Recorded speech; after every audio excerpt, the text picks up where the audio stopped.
Welcome to the That's a Lad podcast with me, the lad, Shaun. And I'm his dad, Stuart. Today on the show, we've got Kyle Walker. Do you know who Kyle Walker is, Shaun? Yeah, the City presenter. That's it, the City presenter. He's not just a City presenter, though. We see him on Sky Sports News, don't we? And he's on the radio. And I think his Instagram stories are amazing. So we thought it'd be good to have a chat with him. Just in the interest of fairness and full visibility, this actual podcast is pre-recorded and we recorded it last Thursday. So some of the things might be out of date by now, but hopefully they won't be, but they might be. So sit back, relax, and enjoy our chat with Mr. Kyle Walker.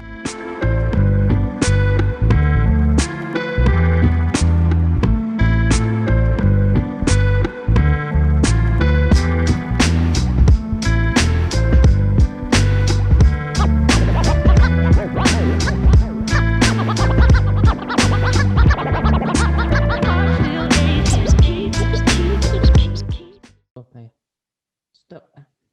Right, Shaun, he's here now. So I'm just going to let him in, yeah? Yeah. So best behaviour. You're on mute. I know he's on mute, but... Hi, guys. You all right, mate? How we doing? You okay? We're all right. Shaun, what are you going to say? I don't know. Don't go shy now, Shaun. Oh, don't be shy. There's no point being shy with me. I tell you that for free. I'm the least shy person ever, so you can't be shy with me, all right? Well, I'll say it then, Shaun. Welcome to the Dads and Lads podcast. I'm Stuart, and that's Shaun. I'm the dad, obviously. He's my lad. It's nice to meet you both, Stuart and Shaun. And it's nice to meet you, mate. Thanks for coming on. We know you're very busy, so we won't keep you too long today. No, it's all good. It's all good. I've got a bit of time. It's a nice break in the schedule. So, yeah, it's nice to sit down and just have a bit of a talk. Nice one, yeah. So we have got some questions, but obviously, just like a little chat, we're not going to interrogate you too much or anything. That's all good. Right, so I know you. Well, I don't know you, but I first saw you in Peps Taxi. And so from Peps Taxi to now, were you always on the radio before that? Or how did it all just get started? So, it's a weird, I've not told this story in a while. It's quite nice to go back on it. So I actually trained as an actor. So I went to drama school, and I've always been involved in sport. I've always been a Manchester City fan. But when I was at school, I got to that weird stage in year 10 where year 9, really, you've got to pick your options. I'd always done drama, but I loved sport as well. So I always thought I was going to be a PE teacher. That's what I always wanted to be. And then I picked that, but picked up doing some drama stuff on the side and away from school. So then fast forward, I ended up going to drama school. And then I got a message about coming in and doing some videos just as a presenter, maybe. I'd never really done any presenting stuff. I'd hosted a few events, but nothing major. So I did these for a company called Blue Moon Rising TV. So I did a few of those on YouTube. And then the head of CityTV, he actually gave me a call because some of the producers from Blue Moon Rising, they moved over to City. So he gives me a call. I'd emailed him because I'd wanted to get involved. And I was like, look, I want to get involved. So he rang me, he said, I've got this opportunity. I said, Michael, I can't do it. I can't do it. He said, Kyle, come and do this video as a fan. I said, Michael, I can't do it. He said, Kyle, whatever you've got, drop it and come and do this video. So I was like, oh, all right, let's do it then. So I managed to sort it out. I went and got in the taxi, jumped into Peps Taxi, didn't have a clue about it, and then went back to kind of normal life, really. And a few weeks later, when the video was released, that was when, kind of things started. Manchester City asked me to come and host a few events for them. And from there, it just really started to snowball. So no, before it, I hadn't had any broadcasting experience. The BBC came about because one of the producers had seen me at City, asked me to come down. I ended up getting my own show, and literally was just one opportunity that snowballed into a second opportunity, into another one. That's quality. That I always thought that you won a competition or something. And I was always quite gutted because I never saw a competition to apply. Well, a lot of people, they were like, did you actually know? So we were told it was obviously the day that he was being unveiled as the manager. So it was his like big day. So there was no chance ever we even thought that that could happen or anything. And we were told that we were going to be getting into the taxi and Chappie, because Chappie had done a video with collar off. And I think they'd got into the taxi with him and like a car and he drove them around. So I saw Chappie pull up and I thought, I'm getting in. And the first thing they told me, they said, make sure, my hair was longer at the time. They said, watch your head as you get in. There's going to be a camera at the top, and put your seatbelt on. They're the two things you have to do. So you see me get in, make sure I don't hit the camera. And I look, and Pep is sat there, and I'm going, what? So you see me like put my seatbelt on, and there's a second where I go, all right, breathe, and just talk to him. And that's all I did. I just spoke to him, and City loved it, and they asked me to come in. Perfect. This is the most star-studded show we've done because we've got a Kyle Walker and a Shaun Goater. Yeah. That's your middle name, isn't it, Shaun? Yeah. I mean, sure, honestly, like it's incredible. Obviously where City have been and where they go and where they are now and stuff, it's amazing. But yeah, I grew up on Shaun Goater, Paul Dickoff, Nicky Weaver. These were all my heroes growing up. So yeah, yeah, honestly, like, so it's crazy now when I do get to work with them. But Shaun Goater, that's incredible, that nickname, or middle name, I should say. Better than mine, I'll tell you that. So do you actually get mistaken for Kyle Walker on the internet? So, yeah, quite a bit. If he has a bad game or he does something wrong, I get quite a lot of stick. If I go into my mentions on Twitter now, I always get people replying. And I think because obviously my name's Kyle Walker, my picture is actually on Twitter, me and him. And that was at the... I get to go on the trophy parade every year, which is quite cool. So I get to go on the buses, and then on the stage, and this was after the domestic treble. So I got pushed onto the stage basically. The FA Cup got thrown into my hands, and Kyle was like, "We need to get a picture. We need to get a picture." The kit man said, and Kyle was there, and he was like, "Yeah, get in." So we got a picture. So I do get mistaken, but it's because the picture is me and him, really. Not just like people in general going, you look different in real life. Yeah. There has been a couple of occasions where work purposes, they've booked me for some stuff, and then they've quickly realized that I'm not who they thought I was. And that's happened one or two times. And yeah, the people have been like, I'm so sorry. We thought you were the footballer. That is quality. Shaun, you got a question about Pep, haven't you, mate? What is Pep like? What is Pep like? Right. So I get asked this quite a lot. Obviously, when I got into the taxi, the first thing he did, he said, "How are you, Kyle?" And I couldn't believe he knew my name. I couldn't believe it at all. He'd been told it before and obviously just relayed my name, but I was blown away. But he was great to chat to. It feels like it was such a long time ago now that I did speak to him. But from what you see, and obviously being around, speaking to some of the players and getting that kind of insight, he demands a lot. Obviously, Manchester City want to be one of the best teams in the world, and from an outsider looking in, it does look like they all work extremely hard. He wants to be the best, and to be the best, you've got to work the hardest in a way as well. So it does feel like with Pep, he's a hard worker himself, but he expects a lot from the team as well, and you can see that they all want to achieve stuff. So yeah, I feel like an outsider looking in, it does seem like he's a very hard worker. Yeah, we just see him as like this intense machine on the touchline, slapping all the players about and jumping on them. But when you see pictures of him out and about, he just looks dead chilled with a pint or something. And I just always think, he can't just be that intense all the time. He'll have an heart attack every... Yeah, I do think that. I do wonder, surely he can't be waking up in the morning thinking about what he's going to have for breakfast, and he's got that intensity. Surely he's got to have some downtime. And I think that we saw the post-match interview last night from the game.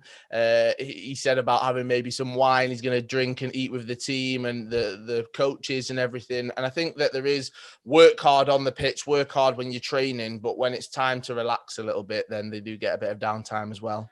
Yeah, they must do. So do you reckon from last night, right? This is a big one now because this is not going out tomorrow. This is going out. It's going to go out next week or sometime. But do you think, this is Shaun's question, that we can win all 4? Part of me as a Manchester City fan growing up, Shaun, it was very different for me. Let me tell you this, and your dad as well, okay? We didn't just have all this success, all right? I mean, I could literally see the Kippax from my bedroom window. So I've been there since the very beginning. My uncles went 40 years without seeing us ever winning a trophy, literally their entire lifetime. So I think that's been instilled in me that just the Premier League winning that is still incredible. Can we do all 4? This team, they're special. They want to win every single game. PSG is going to be tough in the semis of the Champions League. I wanted PSG all the way up until seeing them play on Tuesday night. I thought I'd rather take PSG over Bayern every single game. But when I saw PSG play the other night, I thought, wow, they are electric. So can we win all 4? I'm very confident in the domestic trophies, definitely. Obviously, the Premier League, 11 points ahead, could be 8 points by this weekend. And then, obviously, Chelsea this weekend not going to be easy, and Tottenham the following week in the Carabao Cup. I'm very confident, yeah. Champions League is the one that I think everyone knows we have to win at some point quite soon. But part of me doesn't want to say that the quadruple's happening. I don't know. There's just a pessimist inside me. There is a person. I'm the same. I think we can do it. But what gets to me is I go on like Facebook and all these like fan groups, and the fans are saying we shouldn't even mention it. We shouldn't even mention it. But if it was any other team, it would be all we hear about is, oh, this so-and-so is going to win this. They're in all 4 competitions. No English team has ever done it, got this close to it. But and I said it to some group the other day. I said, why as fans should we be quiet about it? Because no other fans would be. Let's just tell people how good we are. It's true, and I think it is something that is instilled in us. Obviously, on my radio show, I do it with a Manchester United fan, and growing up, United fans gloated. They were arrogant because they were the best. They were incredible for so long. They had the best manager that we've probably ever seen here in England, or possibly in football as well. And they told us about it week in, week out. So for us now, it does feel like no matter what we do, people are always trying to push us down. Oh, we've ran away with the league. We got 100 points, yeah, but you didn't win the Champions League that season. Oh, well, we've got the domestic treble. No one's ever done that, yeah, but you didn't do the Champions League. Oh, well, we've managed to have all this success over the last 11 years. Yeah, well, you were bought by a state and actually you're backed by certain money or whatever. We're always going to be told that we aren't good enough. And I think that is part of our own psyche as well as Manchester City fans. I mentioned it there, going back to the Kippax, going back to Main Road, those days, that's what we all remember still. So I do think it is kind of, people say small club mentality, and that has kind of been adopted within ourselves as well, because we don't want to talk about the quadruple. We don't want to talk about it because typical City, if City mess up in any round of the Champions League, it'll be used against us. United fans, football fans say that they don't care about us. If we would have lost last night, they would have been the first to be on social media talking about us.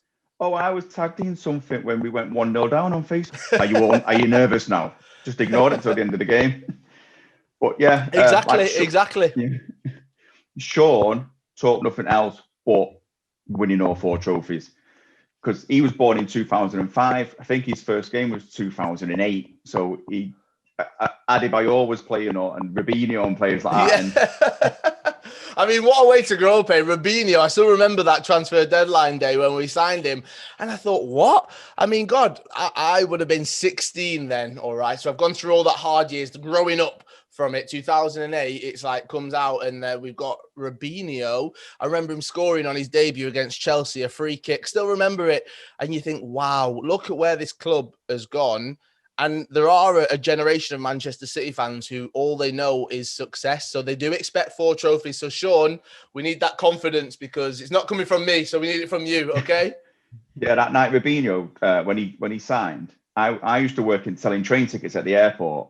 And I was sat and we'd been taken over. And me and my mate is a massive football fan. We had talk a transfer deadline day on in the background. Some guy walks up in the United top and he says, "Oh, what's going on transfer deadline day? Who's signing out?" I said, "You're never going to believe it, mate." I said, "City have been taken over by a sheikh. They're now the richest club in the world, and we buying everyone." And he went, "No, that ain't true." My mate was the Bolton fan, went, "It is," and he's just stormed off. I used to live in Blakely, so the night of the transfer deadline night, I drove past City's ground and I'm just going to go in. And Fraser Dainton was packing up. And I said, we're not signing anyone. And he said, no, mate, there's no action here tonight. We're getting off. I was like, all right, nice one. By the time I got home, like 10 minutes away, my stepdad's messaged me, City signing Robinho, have you finished work? I was like, we're not signing him. I've literally just spoken to Sky. And he says, put it on. It's on the yellow box now at the bottom. I said, so I rang him. I said, I'm at home. And he's a train driver like I am now, but he was at Piccadilly. And he said, Stuart, I'm just leaving work now. Have you got any cans? And I said, I've got like 3 cans. He said, bring them to the ground. So me, as an adult, my stepdad, as an even bigger adult and a granddad, I stood with a load of 15-year-olds drinking cans. You got to celebrate it, though. You got to enjoy the good times, haven't you? Some woman come running out with a blank piece of paper pretending it was a fax. Love that. It was quality. It was just quality. But that's all. That, like I said, that's all Shaun remembers really from them days. He doesn't really know. He knows because he watches the DVDs. Because I've got like every DVD. Yeah. Blue Moon Rising and Blues Goals and then some. Some of them are very short. Oh God, tell me about it. Yeah, some of those seasons were tough. We know that, don't we? It was rough. But yeah, my nana lived on Hollywood Street, and my dad and lived on Hollywood Street at the back of the Kippax as well. So okay. My uncles still live there. My uncle and my cousins live there now. Oh wow, yeah. So I was a little bit further out. So I'm Fallowfield, but like just off like Lloyd Street. So yeah, literally like growing up, obviously being around that area, it was buzzing every single match day and being able to go there and stuff. As I said, my uncles are all big Blues. My granddad's a massive City fan as well. So yeah, being brought up through the tough times, so enjoying the good times now. Yeah, I grew up in Sale, and we still live in Sale now. And United used to parade a trophy past the end of my road every year. Oh. And all my neighbours were United fans, and they were relentless with it because we were quite clearly City fans, and they were relentless. They pitched up in the windows directed at our house, and so that's why I just give them loads now. I don't let anyone off the hook. I don't blame you at all. So, with you being around the players quite a lot, do you still get starstruck? It's very different now. I think in the early days, I still remember the first time I ever met Vincent Kompany. It was nothing to do with work. I used to work, well, it was to do with work, but not this type of work. I used to work at Contact Theatre, and his partner, her dad, is a performer, dancer, creative, and he had a show on. Vincent went to the show, and I remember being there, and I looked up at him, and I was like, You're Vincent Kompany. He was like, yeah, how you doing? And he was like, so I still remember being that and how nervous I was from there to obviously now with work. There's been some moments where you think, wow, this is incredible what I'm doing. But it's quite weird because quite early on in my presenting kind of work and career in a way, I mean, I hit the very, very top because I interviewed Tiger Woods. So when you interview someone like Tiger Woods, you think, wow, that is a legend. That's an icon. That's someone who transcends their sport and has become one of those sporting icons. You've got Muhammad Ali, Michael Jordan, Tiger Woods, as well as loads of others as well. But he was one of those that just was like, wow. So I did that. And now when I'm doing these, I'm just talking to people. If Tiger Woods is a normal person that I can chat to, anybody else is. So yeah, I don't get too nervous. Yeah, I embarrass myself every time I see Shaun Goater. Like fully embarrass myself. Like if you can see the picture in the background, he signed Shaun's shirt and birth certificate when he was autographed, when he was doing book signings for his book. So I had it inside his book and he's autographed it, best name ever, Shaun Goater. Yeah. So it's autographing my book. And he said, do you spell your name with a W? And I'm like, yeah. And my little brother went, Shaun, he doesn't. And I was like holding onto the table so I didn't collapse and like I could take that far. Yeah, it's quite funny because like he is the one growing up. Like I said, Shaun Goater, Paolo Wanchop, Paul Dickoff, Nicky Weaver, and Nicky Weaver, Paul and Shaun. Like, yeah, I work with them, and it's quite funny you say that because Shaun Goater texted me the other day. I was like, what is happening? He got my number because obviously we're doing the We're Not Really Here shows, and he texted me about something. And there was a second where I was like, hey, what is happening here? Like, this is Shaun Goater. Why is he texting me? Why is he texting me? text him back now and say, Yeah. He does respond to me occasionally on Twitter. I'll tag pictures of him, of my Shaun in it. And we was on holiday a couple of years ago, and Shaun wanted to sit at a table number, and it was Bernardo Silva's number. He said, "What's it there, Bernardo Silva?" I was like, "All right." So I said, "Hold it up." Took a picture, tagged Shaun Gotter in it. I said, "He's called Shaun Gotter, and he didn't even want to sit at table 10." Yeah. He's back. You tell him there would be no Bernardo Silva if it wasn't for me. Yeah, he's good on socials. I quite like him on Twitter and stuff. He's not afraid to get in there and share his opinions. No, I love him, yeah, but I'm a bit of a pest, I think. But when I see him in the gym sometimes as well, I nearly drop my weights on my head every time he walks past. I can't handle it. If I ever got him on the podcast, I don't know what I'd do. I think I'd just sit here blubbing like a baby. Yeah. Shaun, have you got a question about this team? Is this the best City team so far? Oh, all right. So this season or this team in general, because you've got era-defining squads within the last 4 years. If Manchester City win the quadruple this year, big if, of course, then how can you say they're not the greatest ever Manchester City team? But for me, the Centurions, I think they were the best team. I think you look at them and you go, what they achieved, but the individual performances within that side, yeah, that for me, when you talk about the greatest ever Premier League squads, obviously you've got the 99 treble winning team, you've got the Invincibles, you've got the 2008, 2009 Manchester United team, again, a second United team, and then you've got the Centurions as well. Obviously, the domestic treble team was great, but if we win the quadruple this year, how can you say that they're not the greatest ever Manchester City team and possibly the greatest ever, I don't even want to say it, but the greatest ever team in England? Who knows? Well, they'll have to be up there. I mean, I don't know. I still like that 2011, 2012 championship winning team as, I think, the best one. Yeah, if you look at them and look at that team, I think they had something special, didn't they? I mean, what a team it was. But I think of some of the players and I compare them to some of the players, even though they are legends. I love Pablo Zabaleta, don't get me wrong, but is Pablo Zabaleta, he's a Manc. He feels like he is one of us. He feels like he is a fan, but you've got to probably say that Kyle Walker is a better right back than him. So it's one of those where you go, oh, but I love that team because they won the first ever Premier League. You'll never beat the Balotelli to Aguero moment. Carlos Tevez was played in that team as well. What a player he was. But then you've got to look at this team. Oh, then you've got Yaya Toure and David Silva as well. Oh, it's prime tough. Yaya Toure as well. For me, prime Yaya, he is probably the best ever to do it, I think, in terms of Manchester City. I know we talk about David Silva. I know we talk about Kevin De Bruyne. I know we talk about, obviously, Sergio as well.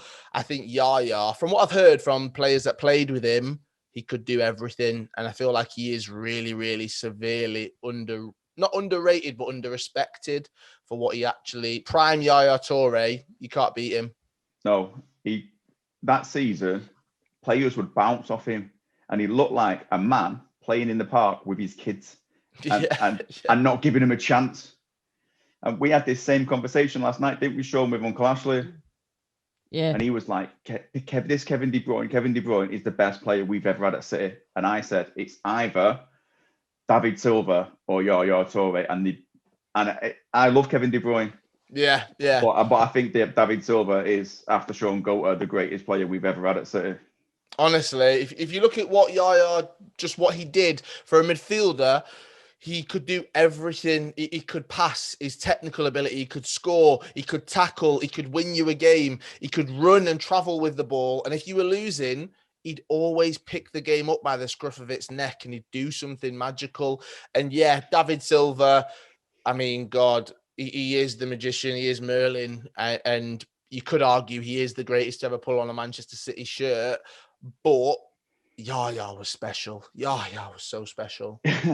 That game at Newcastle, that 2012 season, when I sat with the Newcastle fans because my uncle lives up there, or one of my uncles, and I couldn't get. Well, I had a ticket, but there were other people wanted it, so we got the home end one. So they were all with us. They were jumping around with us, and they were well up for it when we went bouncing out at the end. Well, exactly, like what a game. And I think you look at performances like that, especially from Yaya, and that's one of those that sticks out and you go, yeah, that's probably why he's one of the best to ever do it. And you look at, again, midfielders in the Premier League, people will always talk about Scholes, Keane, Vieira, David Silva, plenty of others that have come and gone, but Yaya has to be in that conversation. I think he does. Oh, definitely. I tell people all the time, Yaya Toure is the greatest African import ever into the Premier League. Oh, I completely agree. I think people. I really rate Drogba. I do rate Drogba, but in terms of African player to play in the Premier League, Yaya for me is the greatest. Yeah, end of. People don't want to wear it though when I say it. Go on, Shaun. Yeah. Everyone's saying Mane and Salah the best players ever been in the Prem. Do you know, Mane and Salah, they are great. And Salah, I think, is actually, again, a world-class player. I really rate Mane as well. But they're not Yaya Toure. So, Shaun, when somebody says that, just say they're not Yaya Toure. There you go. I wasn't at that game when Mane kicked Edison in the face. Oh, yeah, you was poorly, weren't you? Yeah. I watched it on the TV. It looked like he looked at the ball. He said it accident in the cup, said it the accident in the tunnel after the game. Yeah, it definitely was an accident, mate. Yeah, if you look at that, and that's one of those, I think City fans always remember that game, and it was a horrific accident, but I think it was just an accident. We've seen those things time and time again. And what was that? Was that 5-1? I want to say 5-1. Was it 5-1 to City that game? 5-0. 5-0. Oh, I knew there was 5. Yeah, and that was one of those games where obviously it was a massive one in terms of the season and stuff. Liverpool have been growing over the years, and I think, yeah, Mane and Salah, you've got to talk about them for what they've done for Liverpool, but are they one of the greatest to ever do it in the Premier League? I'm not sure. No, I don't think so. They are good though, but I think they got knocked out yesterday. Yes. Yeah, they got beat yesterday, mate. Yeah, Real Madrid. So that means that when City beat PSG, we've got Chelsea in the final. Chelsea or Real Madrid, and the typical City thing will be we'll get beat by Chelsea 1-0 or something. God. Yeah, both times we'll get beat in the semi. Yeah. Epic Cup, and then get beat in Istanbul as well or something. So, do you know what? You said you get like people in your mentions all the time giving you like grief. Other than like football banter, do you get much online hate? No, I was actually thinking about this randomly yesterday, because I feel like a lot of people don't. I get the odd one, but it's not ever directed at me. And to be fair, it is water off a duck's back.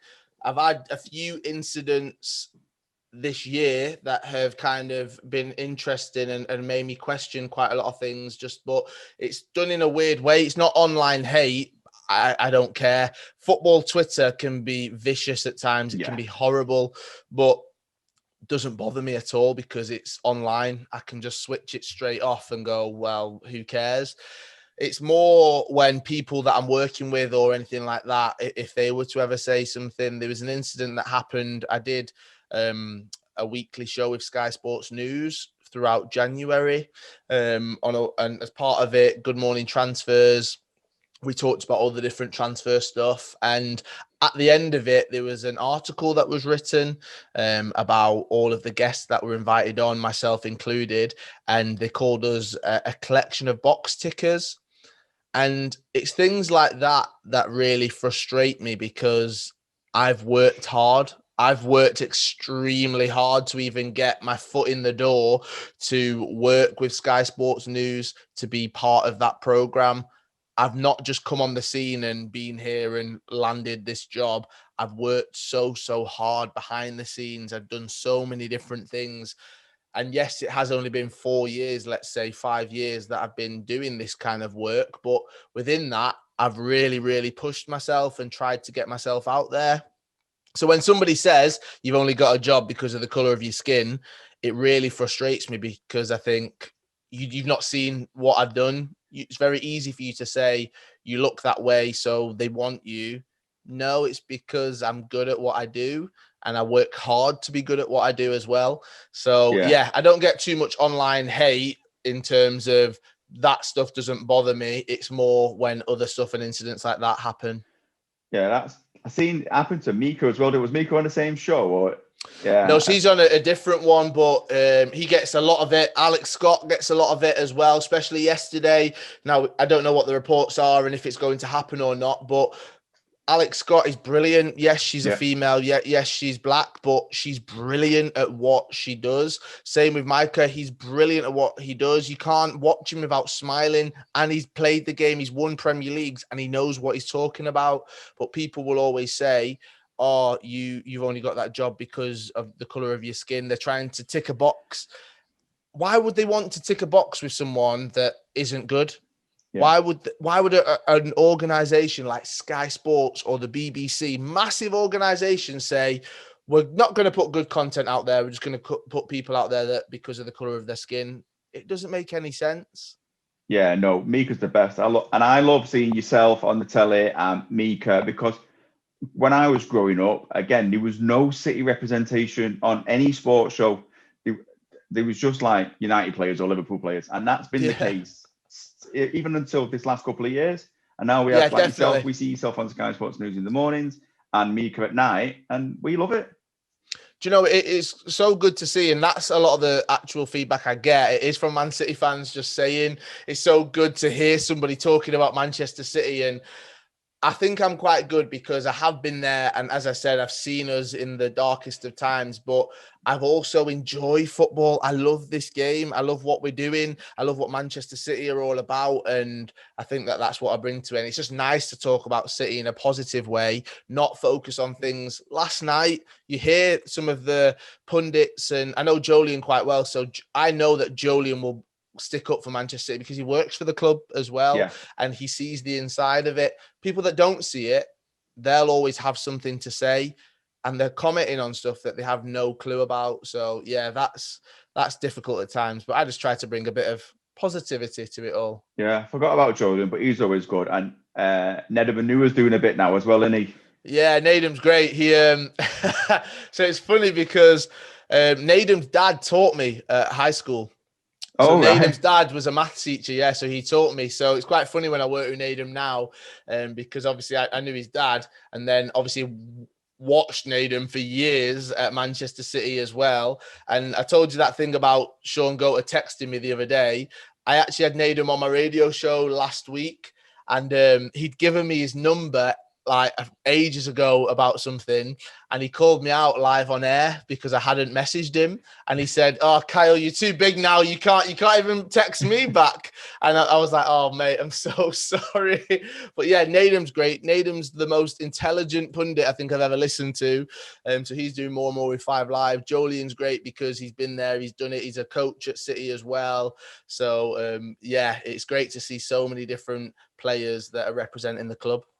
Yeah, Nedum's always approachable on social media as well. 100%. I chatted to him in DM'd on Instagram, on my private Instagram, and on the Dads and Lads podcast one. And yeah, he's great. He's not. Have you listened to his podcast? Yeah, I have. Yeah. I love it. I think it's great, and he's got this really approachable, as you said, like manner, and he can kind of bring something out of other footballers because he's not afraid to call them out and say, "Come on, stop answering like a footballer. Let's have a conversation." Yeah, I told him we had decent rates, and when he was coming back to England, I told him we had decent rates in our conservatory. He could use our recording equipment, but he said he had a better offer. Shaun, have you got an option, mate? Yeah. Go on. Everyone's saying in my shoe, Mason dream of better Foden in the youth team or through it. What do you think, Shaun? Foden. Yeah. He had the club when he little. The thing with Sean's school is sponsored by United. Okay, all right. It's one of these schools. Don't get me started, all right, because I've done loads of work in schools. And all of these schools that are sponsored by Man United, they've got this thing that they believe that United are better than City. It's not happening. Shaun, don't let anyone tell you, all right? Yeah. Mason Greenwood, Phil Foden. Yeah, people always talk about it. Yeah, I went. I went to the same school, and my PE teacher. Do you remember Ryan Giggs soccer schools? Yeah. That guy that was with Ryan Giggs, but that was my PE teacher. Okay. He used to hate me because I used to turn up in all sorts of different team shirts that I beat United for PE. You used to make me wear them inside out and stuff. But yeah, no, Shaun did have a question. That wasn't that one. But do you think this team could beat the 99 treble team? This definitely is going to sound biased. Yes, but I do think it's because the football is different. So I think that the football is probably quicker, and this team are actually not fitter. I can't say that. Genuinely, I think that the modern game is probably better than the game in 99. So that's maybe why the 99, the treble winning team, I can't lie. I would never do it. It's an incredible team. I do think that it's better the Invincibles team. I think it's up there with the Centurions team personally, and I would love to watch it. The better game I actually think would be this team now against the 2008-2009 team, when you've got Rooney, when you've got Ronaldo, when you've got Vidic and Ferdinand. Yeah, I think that would be the actual better game, and I think that would be the tougher game for this current City team. Yeah. I think that too, but I'm not going to say anything nice about United because I can't bring myself to do it. I just can't. I hate them. And Shaun's worse than me. Shaun hates him as well. Now, I'm interested to see what the shirts are in the background, Shaun, there. I'm guessing that's the conservatory that you were talking about. Yeah. I've been looking at them. I love different shirts, all right? So I've got, obviously, all the City ones as well, but I have got, like, a little thing for, like, different shirts. So I was just looking at a few of those. Yeah, so is that Anderlecht in the background? No, I don't think so. Is it not? The one Which right one? behind... The one right behind Shaun's head, right there. I thought it was Anderlecht. Maybe no, it's that's not. like Real Sociedad or something, I think. Is it? Or Espanyol. So a company sent us them. Did you ever see them on Instagram or Twitter called The Jersey Box? No.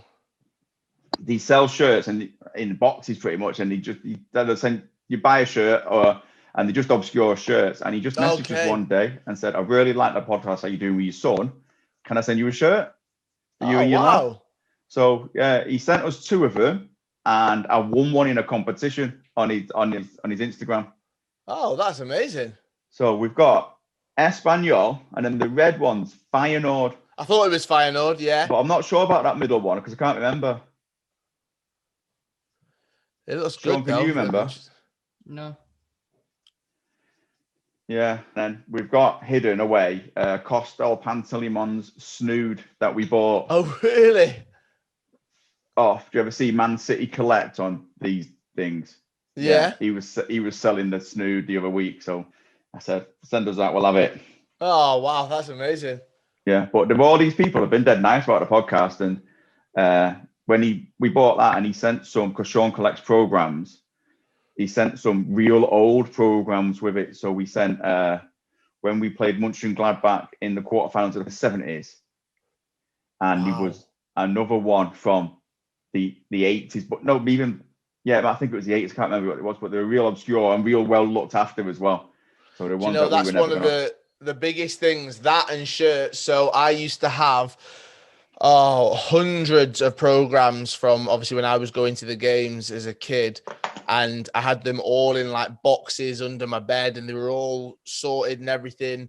And my mum got rid of them all, and all my old shirts as well. And this, I promise you, I'm not lying about this, I was the first Kyle Walker with a number 2 on his back at Manchester City. There was a shirt and there was a season. I can't remember what year it was, but we didn't have a number 2.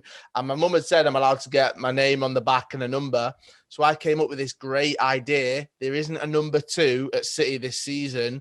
I'm going to get number 2 and I'm going to be the number 2. So I've got Walker 2 on the back. And yeah, that shirt's gone. I don't know where it is right now, but there is a shirt somewhere in the world that's been sent to somewhere that someone's probably wearing. That's got Walker 2 on the back from probably 2000 or 2001 or something. So yeah. I've got a bag full of real shirts upstairs that are about this big from when I was a kid. Yeah. Oh, honestly, red and like black squares and. I've got the red and black from my first ever shirt. Just had my name, had Kyle on the back, and I think I was like 4 years old or something. But yes, that's what 96. Yeah, it's the black and red striped one with brother on the front. Yeah, With the original. mesh on the shoulders. Yeah. Yeah, I've got that one. But mine's the red and black squares one from the 80s. Oh wow. Yeah, I mean, I'm well older than you, so. And that's Shaun's first one, that Reebok pink, that Reebok up there. That was the first I one was he ever looking had. at that, so I'm trying to figure out what year that would have been. 2000. Thomas Cook. It's Reebok.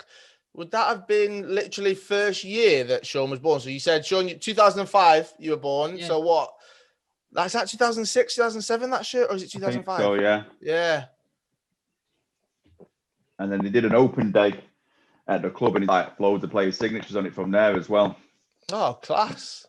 They don't do them anymore, them open days. They do them all the time. Do you ever go Main Road, Chase King Clancy off the pitch? Yeah. So there was, oh God, I used to go all the time to all of those things, which obviously is great. I still remember when we won Division 1, so the trophy was there, and I've got that picture from being a kid, and they just let anybody in to come and get a picture with the trophy and stuff. And yeah, literally just queued up all day and went in to see it with like all my cousins and my uncles and granddad and stuff. Yeah, but gone are them days now. You can't get access. We got our picture taken with the Carabao Cup, didn't we, Shaun? When you stayed at the academy, didn't you? Yeah. So What was that like? What did you like about that? Because I've stayed in those rooms as well. They're like hotels, but they're just connected to the academy. did you stay in a room, Shaun? No, I stayed on one of the training pitches. Wow. There was about 30 or 40 kids. They won a competition on the City Kids thing. And you got to go, didn't you, for a weekend? All the players came in. It's sick. After the Chelsea away game in the cup or the league. Oh, what year was that then? Was that the one where we beat them, where Kevin De Bruyne scored where he smashed it? Is it through? No, it wasn't that one. Was it not that one? No, because I watched that one in the pub. It was Pellegrini's manager, wasn't he, Shaun? Yeah. Oh, okay. Yeah. So it was a while ago, but so you stayed on the pitch, didn't you? Yeah. At night, and they got to go in the. Did you go in the big media room, Shaun, with all the big tellies? Yeah. Yeah, and you watched the game in there, and you've got to eat what the players eat and stuff like that at the canteen and all that. Oh wow, that's amazing. That room's really cool, isn't it? Because you've got all obviously the TVs and stuff behind it, and then the seats where all the press sit. And yeah, I've done quite a few things in there, so it's weird because you think, God, this is where all the press conferences. That's where they all happen. Yeah. If we win the trophies this year, we're going to do a parade. Do you reckon? Do you reckon we'll be allowed? I genuinely have no idea. I would hope so. Obviously, it would have to be after June 21st. But then the difficulty is the Euros are on. Yeah. Because I mean, they could do a parade before that if we won the league and won. Obviously, the Champions League final is end of May. I think it's actually the first weekend of June, isn't it? Is it not the 26th of May? So that will be the Wednesday. They've moved it now to Saturdays, don't they? So the Champions League final, unless it was the 29th of May, which it could do. Yeah, which I hope it is. I'm checking my diary literally as we speak, and I'm free that weekend. So it better be, because I'm not free the weekend after. So if they were to do a parade, obviously it just depends on restrictions and everything. Obviously people are allowed outside then, and actually people will be allowed inside with social distancing by that time. So who knows? It's going to be difficult because obviously the Euros are happening mid-June and then they go on until July. So the season starts again in August, so there's not much time. Just parade it every week, can't we? Just bring them out every week. Yeah. Liverpool fans will be absolutely gutted because they've not been able to have a proper parade. I know, they've not even really got to celebrate them, have they, or anything? No. Right, I know you've got work, so before you go, I've got some quick fire questions. Oh, here we go. They're not very good. Right. So, Pep or Mancini? Pep. Yeah. Aguero, pastures new or out to pasture? Oh, Pastures New. Yeah, I think so too. Right, your favourite City moment? Oh, obviously, obviously the QPR moment, but I wasn't actually at the game. That's one of my biggest regrets. I wasn't living in Manchester at the time, so all my family, everyone was at the game, so I wasn't actually there.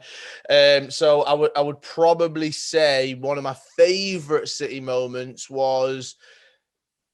Oh, that is difficult. I'm trying to think here. Being on the parade bus and being on there and just being on the stage, 100,000 City fans just there behind me, and being on that big stage when we were there. The season just before Vincent left. Yeah. Mine is not 93-20 either, although that is mega. I always remember watching Nicky Weaver running away from the players after he saved that last penalty. Yeah. What a moment, honestly. Again, what an incredible moment as well. I think City fans have been through it all. We've had so many positives, but yeah, so many negatives as well. But the positives make you feel good about it. Favorite life moment? Favorite life moment? Wow. Oh God. I'll stick to work. Probably. That is a great question. Wow, that is a very good interviewing Tiger Woods. I think I said it before. It was probably the biggest video that's gone out there in terms of work. It opened so many doors, I think, because so many people saw it. It was in the middle of Wembley, and it was just kind of no one was there. They were filming this massive Nike commercial, and then Tiger Woods walks out, and I get to chat to him. So yeah, that was quite special. Yeah, that is quality. That Tiger Woods is immense. Yeah. And then I think I know the answer to this one because I've seen it on your Instagram. Mbappe or Haaland? Oh, right. So I could talk about this all day. I did it on the Saturday Social for Sky Sports a couple of weeks ago, and I said Haaland. But before the show actually went on, I said to them, I don't actually believe this. I actually think it is Mbappe. I think Mbappe is number one. I think he is actually better than him in terms of Haaland's got room to grow. This is going to be the new Ronaldo and Messi. I do believe that it's going to be the new head-to-head. But I think Mbappe is just special. He does remind me of players that I love. Thierry Henry. Growing up, he was the one player that wasn't a City player that made me fall in love with the game. So yeah, I think Mbappe. Were you at that game when Arsenal levered us at Main Road? Was that the one where he scored the volley? Was it the volley one or the free kick one? I don't know. I think he got an hat trick. He got a hat. Yeah, it was 4-1 at half time, wasn't it?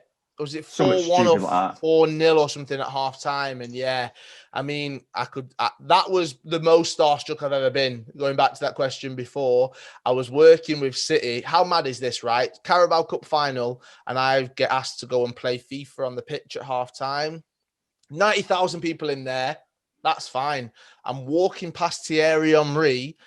Oh, honestly, my voice starts shaking, and I go, "Can I go and ask him for a picture?" And they were like, "Kyle, you can do whatever you want. Like, go and ask. Like, you're an adult. Why are you asking us? Can you go and ask him for a picture?"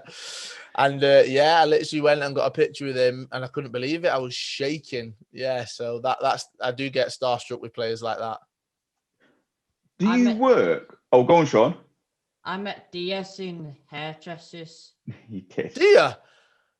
No. Brahim Diaz. Right. So I'll tell the story. Shaun was little. Shaun is like, this is where his autism takes over. Like most people say, oh, is Shaun good at maths because he's autistic? I'm like, no, he can't add up. But if you speak to him about City or football in general, doesn't shut up normally. And then he gets dead shy when we do these podcasts.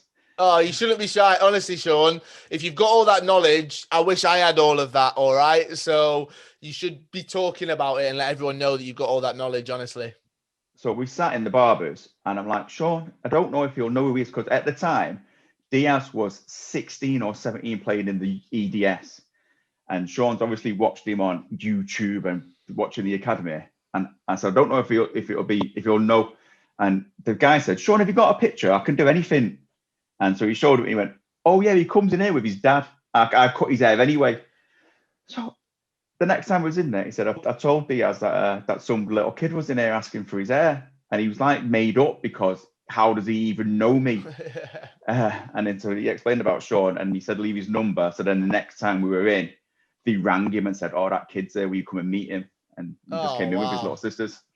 That's amazing. Yeah. Another great City moment. I actually, I was fortunate enough. I went to LA and watched City against Real Madrid a few years ago. And I think Diaz scored a wonder goal from outside the box against Real Madrid. There was over 100,000 fans at the LA Coliseum. And yeah, it was incredible. So yeah, what a player. That's an amazing story, that. Yeah. This guy's got your dream job, hasn't he, Shaun? Just watching football all the time. Yeah, literally, yeah. That is the best job in the world, I think. Have you got any more questions, Shawnee? I have Mbappe because his pace out. Oh, yeah. I know how they to pay for us. Bring someone in from a different country, Mbappe. Everyone's saying Messi would have come last year. Now Sir's leaving. That won't be happening.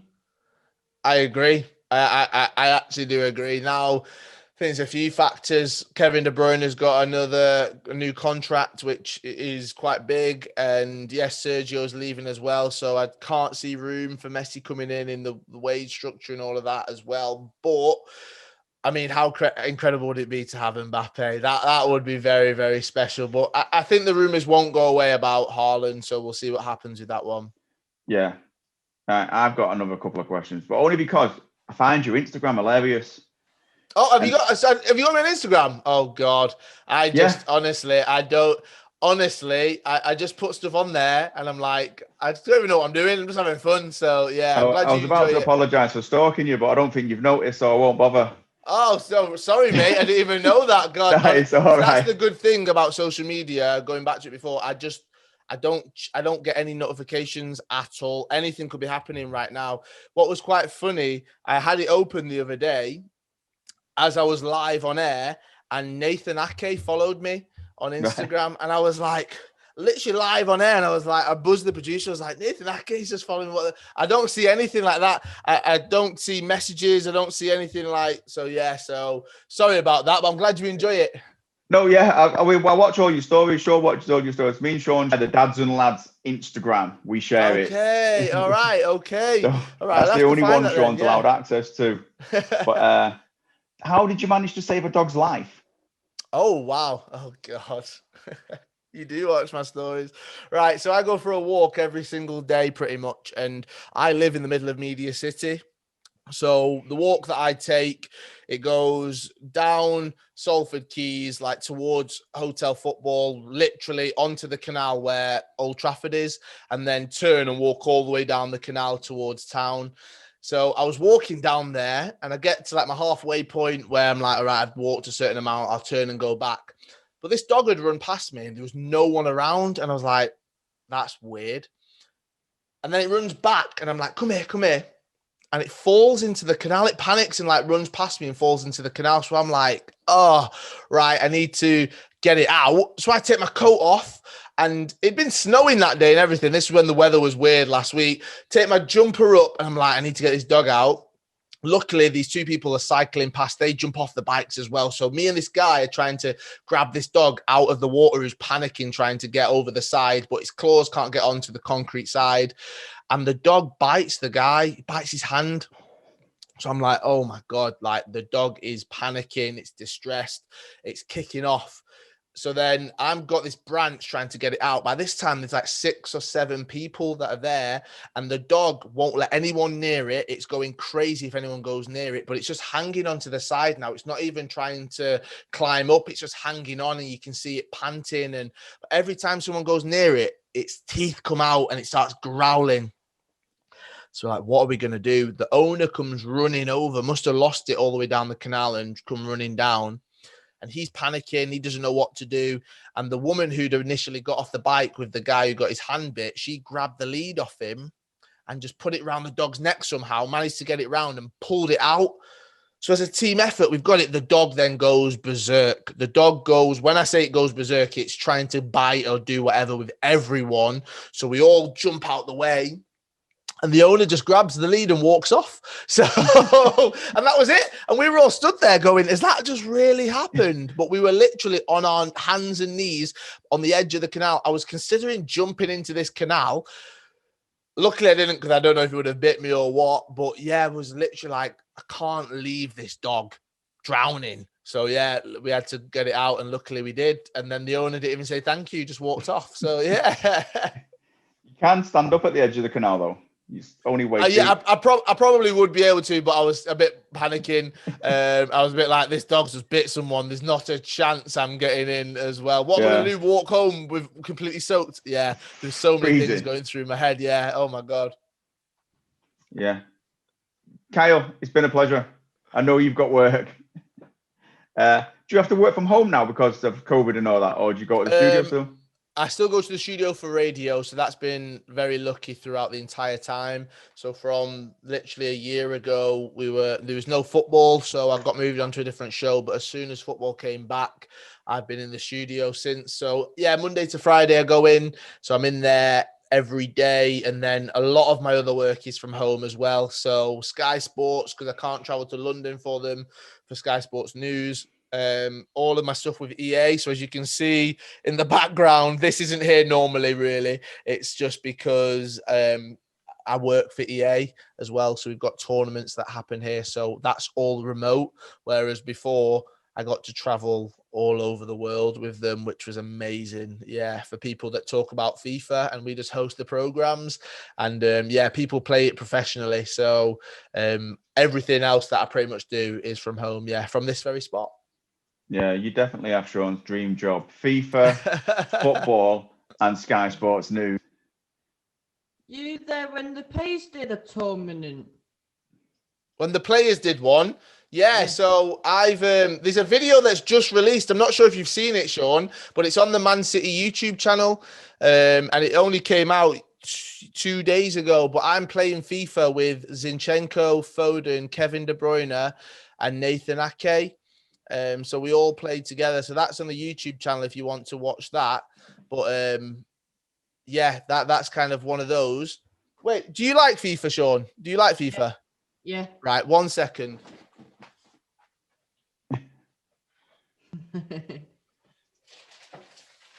He's got the same chair as us as well. Different. Are you sure? Yeah. Right. This one here, obviously, this is the foot item. I'll send that to you, mate. I'll get that sent to you, all right? Yeah.